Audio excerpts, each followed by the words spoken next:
Pemirsa, potensi pertumbuhan PT Cashless Worldwide Indonesia masih sangat besar sejalan dengan prospektifnya bisnis perseroan. Kita akan membahas strategi bisnis cashless bersama Presiden Direktur Cashless, Suwandi. Selamat pagi Pak Suwandi. Pagi Pak Rudi, selamat pagi pemirsa. Terima kasih sudah bersama kami di Corporate Action Pak Suwandi. Ini kalau kita bicara soal cashless, ini adalah bisnis yang sekarang di masa pandemi terutama ini menjadi menjadi, boleh saya sebut booming ya, sejak revolusi industri 4.0 ya. Oke, nah cashless dikabarkan ini menargetkan ada penambahan sekitar 5.000 merchant baru di tahun ini.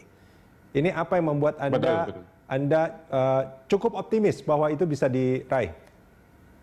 Oke, nah tahun ini cashless menargetkan beberapa strategi baru ya dalam proses akuisisi merchant, di mana strategi tersebut kita lebih menitik beratkan pada kolaborasi dengan partner-partner fintech dan provider digital ekosistem yang handal.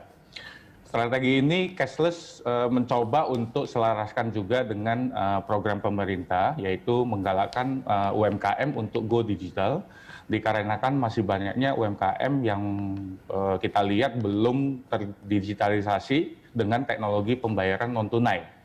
Nah, ditambah lagi dengan adanya perubahan perilaku masyarakat semenjak COVID yang beralih ke pembayaran cashless ya, sehingga perlu adanya penyesuaian model bisnis dari segi transaksi. Nah, dari situ cashless akan tetap fokus untuk menyasar sektor UMKM yang punya pengaruh besar bagi perekonomian Indonesia. Jadi cashless untuk tahun ini cukup gencar dalam perluasan jaringan merchant ini dengan strategi kolaborasi dengan partner-partner kita. Oke, ini menarik kalau bicara soal UMKM Go Digital. Tingkat literasi masyarakat soal digital juga biasanya menjadi tantangan tersendiri, nggak begitu? Betul sekali, betul sekali. Nah, ini kalau misalkan salah satu yang ditarget adalah UMKM, saya juga mungkin ini pikiran orang awam nih, Pak Suwandi, bahwa sebetulnya itu juga menjadi tantangan tersendiri untuk membuat mereka go digital sebetulnya. Ya. Benar.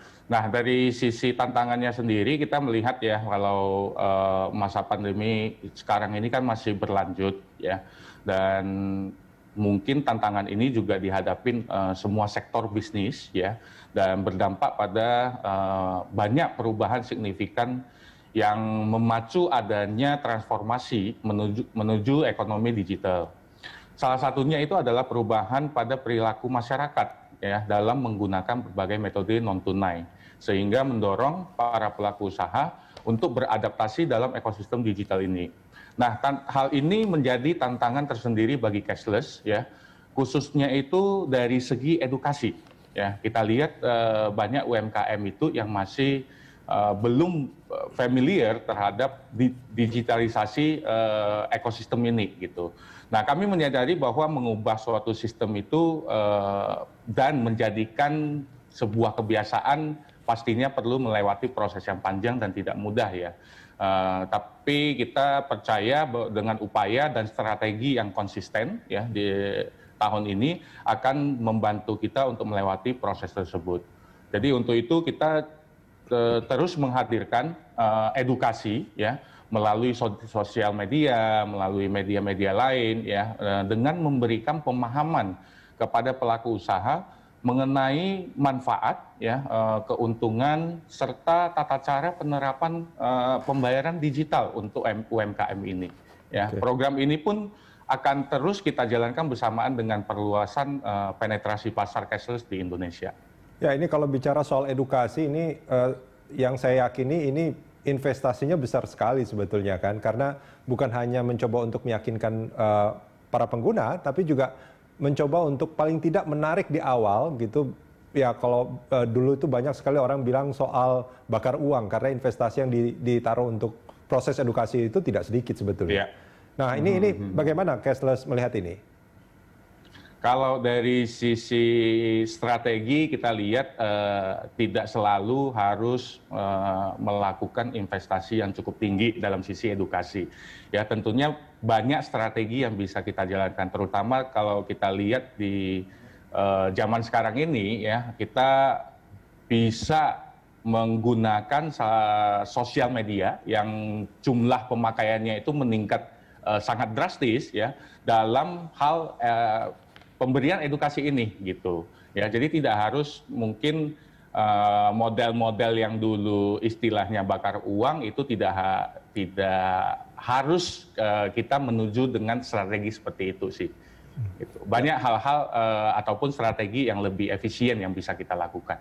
Ya, kan biasanya bagi UMKM mungkin ya, dan bagi kebanyakan masyarakat misalkan untuk mengubah cara itu bukan hanya soal kemudahannya saja yang bisa langsung mereka terima, tapi juga memberikan keuntungan lain. Dan biasanya kalau bicara keuntungan kan bisa mendapatkan apa namanya ya secara uang mungkin ya.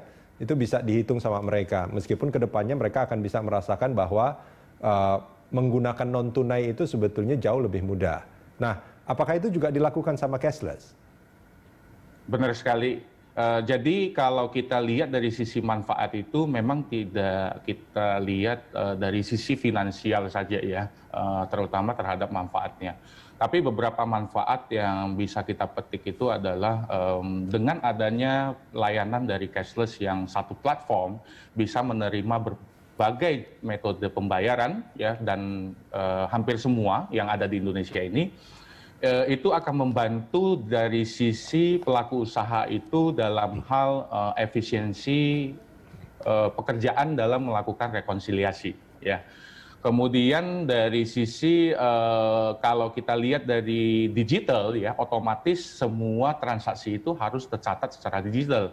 Jadi bagi pelaku usaha itu mereka tidak harus mengkeep struk-struk yang ada yang seperti dulu ya, tapi bisa mengakses melalui sebuah platform secara digital. Ya, dan juga banyak faktor-faktor lain di luar keuntungan secara finansial yang bisa didapatkan oleh pelaku usaha.